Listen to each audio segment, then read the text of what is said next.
Армысыздар, ТДК қырғек арнасында қорытынды кешкі жаңалықтар, студияда Айдос Мәлікұлы. Алдымен аңдатпа. Депутаттар денсаулық сақтау министрі Алексей Цойдың тапсырманы неге орындамағанын түсіндіруді талап етті.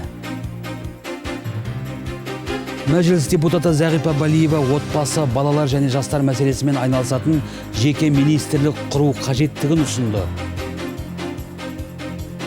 Оралдықтар қала күнін тойлауды бастады.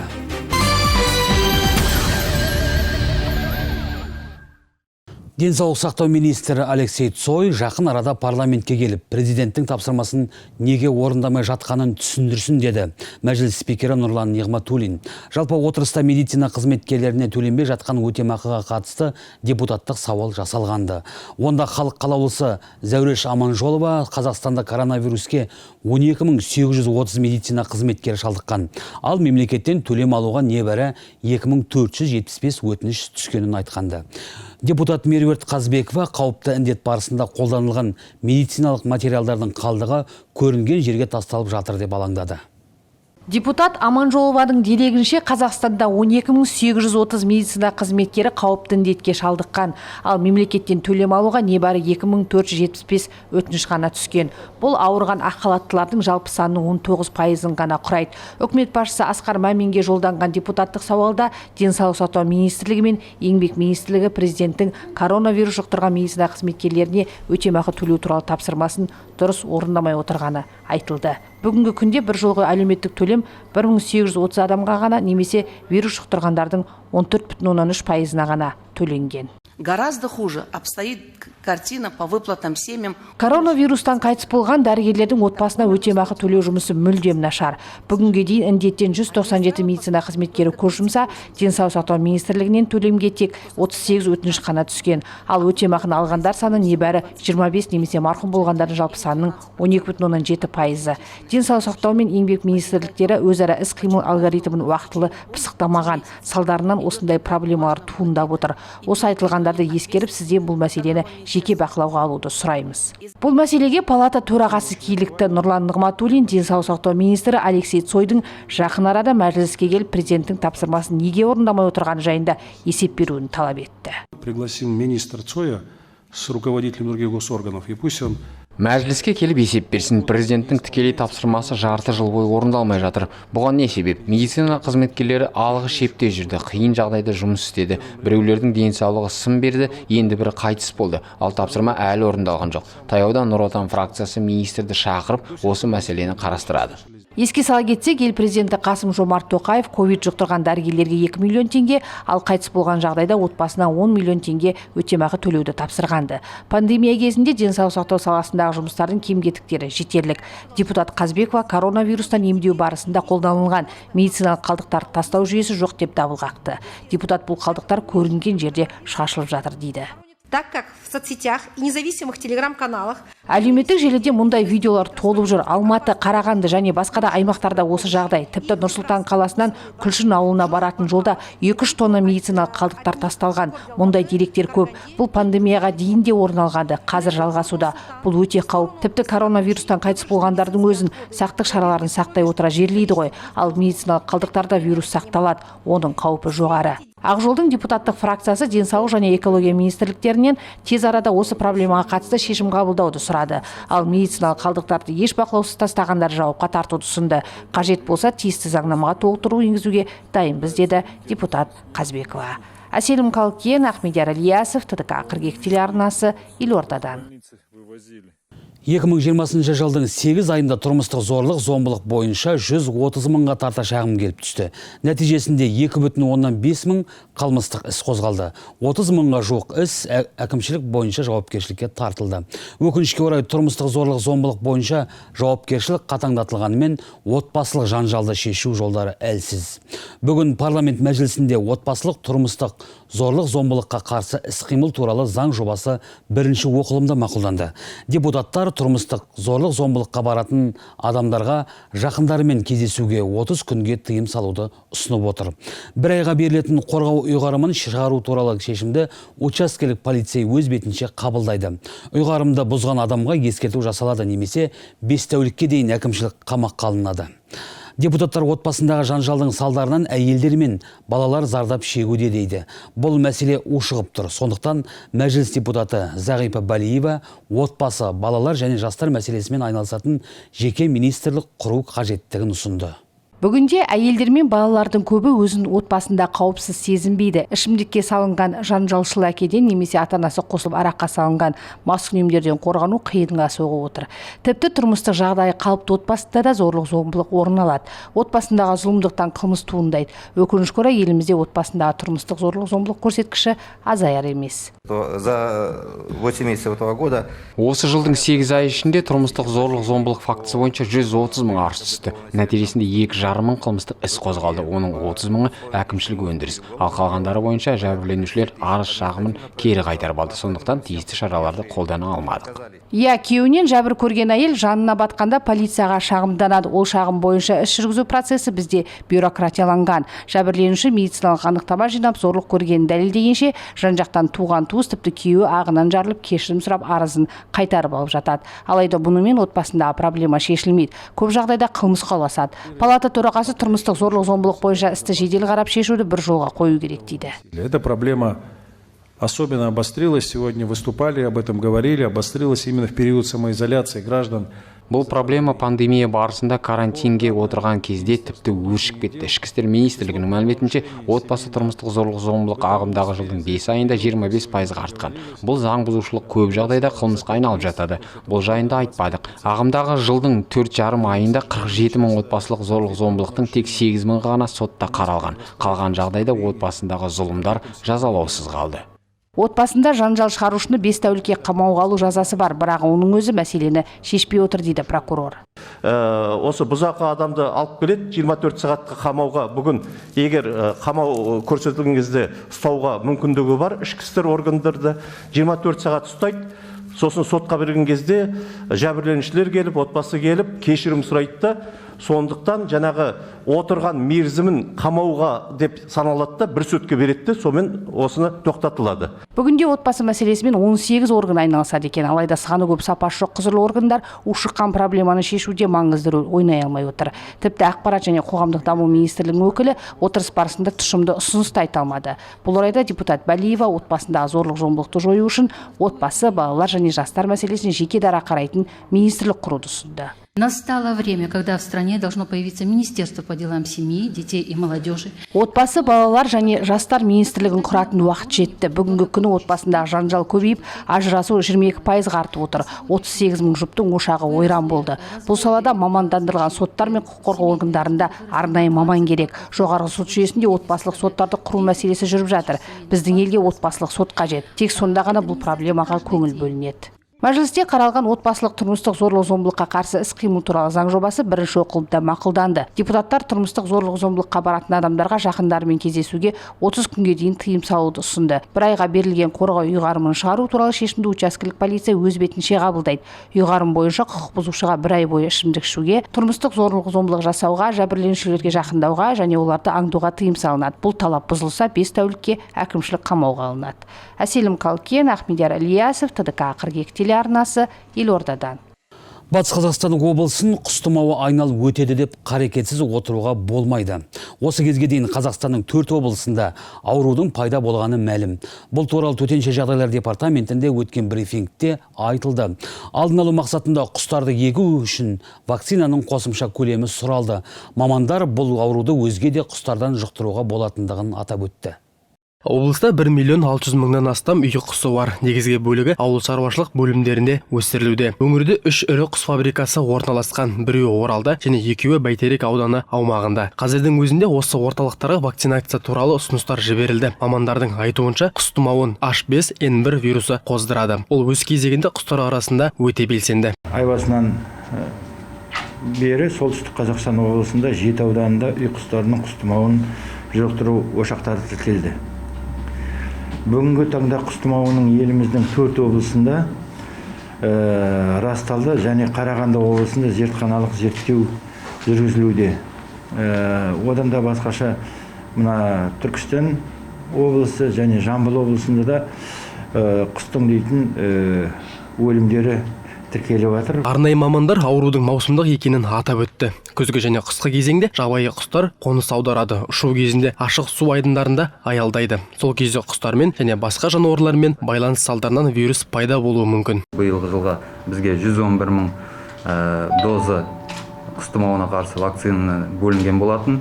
Бірақ та көршілес Ресей Федерациясының Омбы, Челябі облыстарында құс тұмауы тіркелуіне байланысты біздің тарапымыздан Ауыл шаруашылығы министрлігіне қосымша вакцина сұратылды. Адамдар құс тұмауын ауру құстармен тікелей қатынаста болғанда, құс еті мен жұмыртқасын жинау кезінде, күтім жасау кезінде жұқтыруы мүмкін екенін айтады. Ал адамның адамға жұғу жағдайы тіркелмепті. Алғашқы белгілердің бірі бұл жаңағы жіті респираторлық вирустық жұқпа секілді дене қызуы көтеріліп бастайды.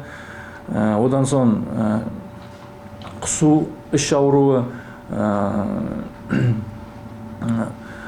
конъюнктивит, мұрыннан және де ауыз қуысынан жаңағы қан ағу фактісі тіркелетін болады. Құс тұмауы болған жағдайда облыста екі бірдей өлікселерде өртеу пештері қалпына келтіріледі. Сонымен қатар дезинфекциялау және профилактикалық жұмыстар жүргізу үшін арнайы топтар құрылды. Мейірман Нұрманұлы, Айболат Жағыпбар, Александр Грабрев, ТДК Хрейкі телеарнасы.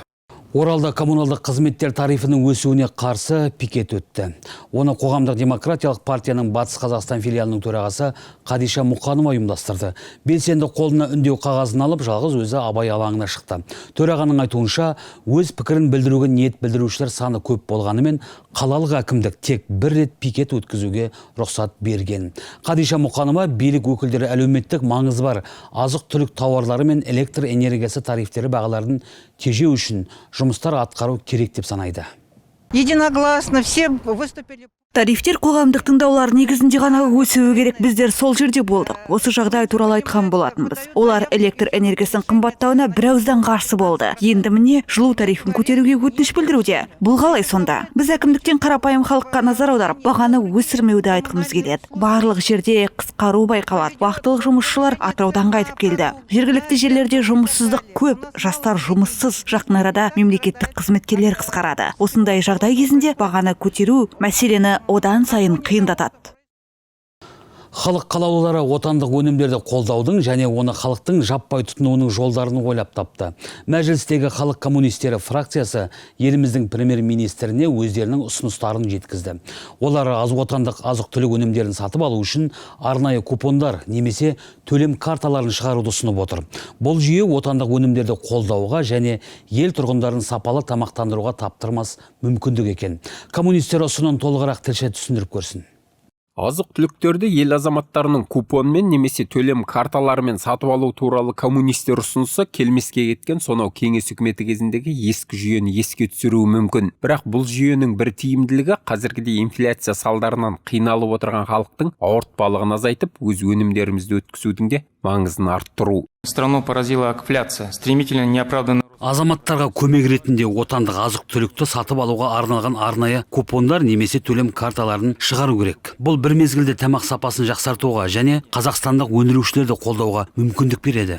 Мәжілісменнің есебінше қазір халық тапқан таянғанын тек тамақ алуға ғана жойып жатыр. Себебі биыл азық-түлік құны былтырғы жылмен салыстырғанда 10%-ға қымбаттаған. Продовольственная корзина широких слоев населения ухудшается. Өзімізде өндірілетін өнімдердің бағасы өте қатты өскен. Мәселен, нан тоқаш өнімдердің бағасы 14%-ға, ұн 22%-ға, жарма 33%-ға, картоп 26%-ға, жұмыртқа 13%, май 15%-ке, ал ет өнімдері 13,5%-ға өсті. Халықтың азық-түлікке жұмсайтын шығындары рекордтық көрсеткішке 56,4%-ға жеткен. Бұл отандастарымыздың көп тамақ жейтіндігінен емес, тамақтың қымбаттағанын көрінісі. Депутат Айқын Қоңыровтың тосын ұсынысын үкімет басшысының қалай қабылдайтынын, қолдайтынын не қолдамайтынын алдағы күндер айқындайды. Бастысы ел жұрттың жағдайын жақсартуға оңтайлы шешім қабылданса, халыққа қолайлы болмақ. Жандос Хамза, Гүлнар Омарова, ТДК Хрейкі телеарнасы.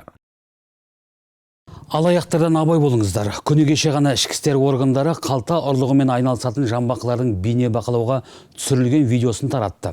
Түсірілімде қос бірдей қылмыскердің әйел адамды қалай құрықтарына түсіргендері әшкереленген. Алаяқтардың бірі аялдамада тұрған азаматшаның автобус келгенде алдына түсіп алып, көліктің кіреберісінде әдейі кідірте тұруға тырысады.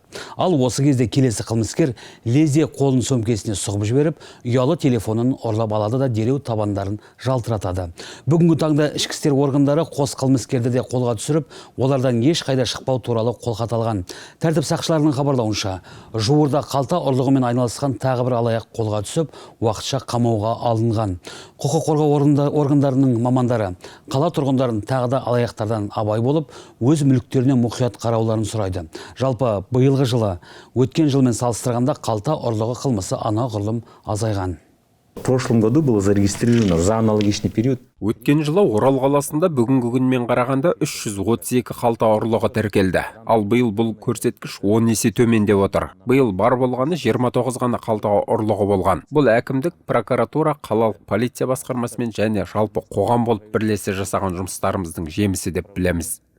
Үздік еріктілер марапатталды. Салтанатты шара қала күніне орайластырылған болатын. Мәдениет және демалыс саябағында қайырымдылық жұмыстарымен айналысып, мұқтаж жандарға көмек көрсетіп жүрген ондаған жас бас қосты. Орал қаласының әкімі Абат Шыныбеков облыс орталығының тұрғындарын мерекелерімен құттықтап, еріктілердің еңбегі еш уақытта елеусіз қалмайтынын атап өтті. Қазірдің өзінде Батыс Қазақстан облысында 10 мыңнан астам ерікті бар. Ілкімді істерді жанына серік еткен жандар төтенше жағдай мен карантин кезінде мұқтаж жандарға дәрі-дәрмек пен азық-түлікті жеткізген болатын. Еріктілердің көмегімен 100 мыңға жуық маска тігілді. Жаңа маскалар адамдар көп жиналатын жерлерде тегін таратылды. Шаһар басшысы еріктілерге облыс орталығының дамуына қосқан үлесі үшін алғысын жеткізді. Қиындық келген уақытта ол тек қана бір азаматтың басына, бір отбасының басына, бір тек қана әртүрлі салаға келген жоқ. Ол барша қоғамның әр саласын қамтыды. Сол кезде сол алғы шепте болған өздеріңізсіздер. Өздеріңіз арқылы қасыңызда жанашырларыңызды, бірге жүрген азаматтарыңызды ұйымдастыра білдіңіздер, тарта білдіңіздер.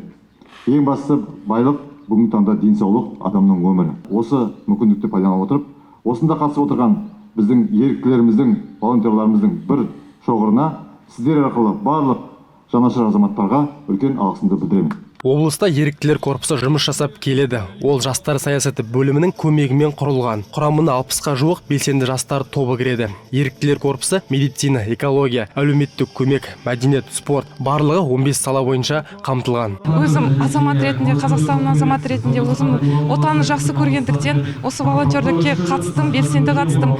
Және артымнан адамдар ерді.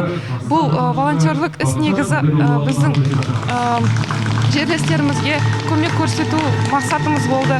Соны жүзеге жақсы асырдық және осымен тоқтамаймыз, ары қарай жалғастыра береміз. Естеріңізге сала кетейік, 2020 жылы Қазақстандағы еріктілер жылы деп жарияланды. Мейірман Нұрманұлы, Айболат Жағыпар, Александр Грабрев, ТДК Хрейкі телеарнасы. Оралдықтар қала күнін тойлауды бастады. Биыл мереке жылда ұйымдастырылатын сән салтанаттан өзгеше аталып өтпек. Ал шеберлер өз туындыларын бұқара халыққа таныстырып, арнайы көрме ұйымдастыруда. Көрмені Абай алаңы мен тұңғыш президент алаңынан тамашалауға болады. Ақжайық шеберлер қаласы деген атаумен оралдық шеберлер туындыларын көрмеге қойып бұқараға таныстыруда. Жыл сайын ұйымдастырылатын шара биыл да өтіп жатыр. Сала мамандары көрмеге 20 шебердің туындысы қойылғанын айтады. 3 киіз үй орналасқан.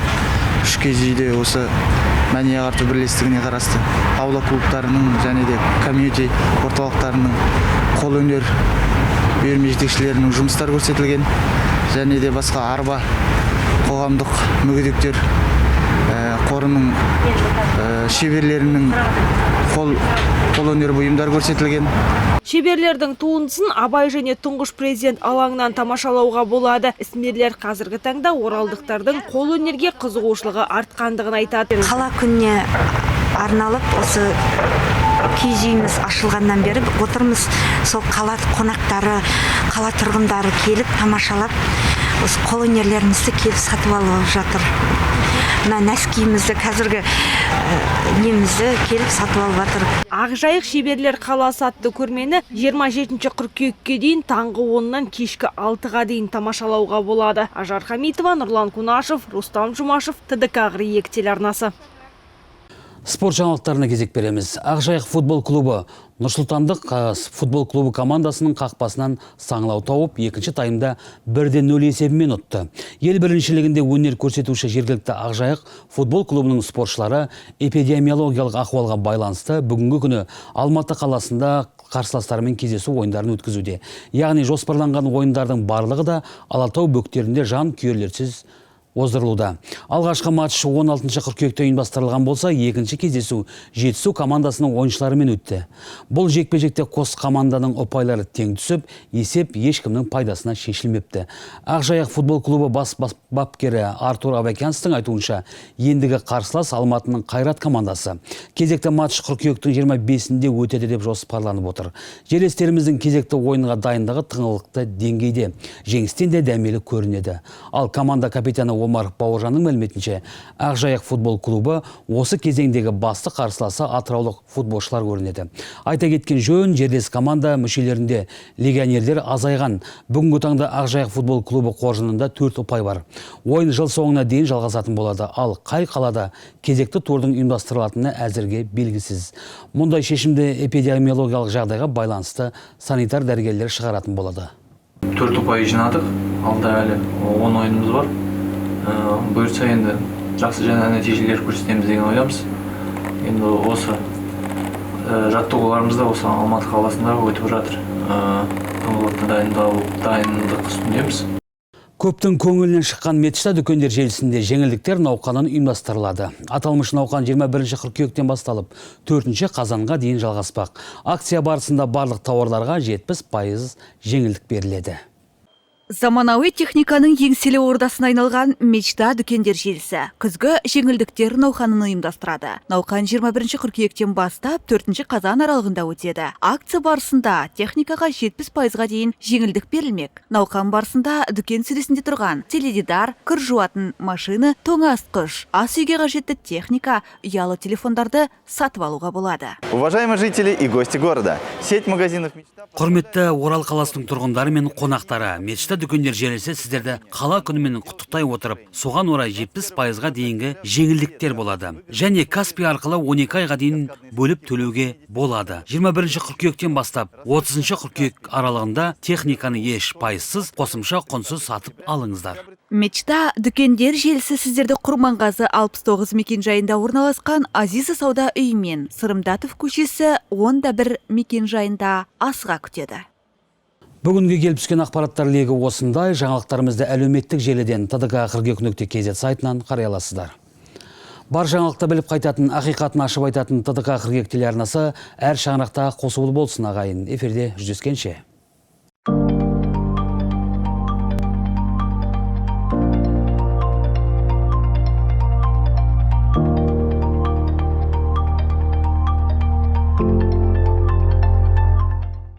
Ауа райы демеушісі Шолохов кілемдер дүкені. Шолохов кілемдер дүкені бұл кез келген интерьердің сәнді бөлшегі. Біздің мекен жайымыз Орал қаласы, Шолохов көшесі 7Г. Телефон нөмірі 8705 992 0207.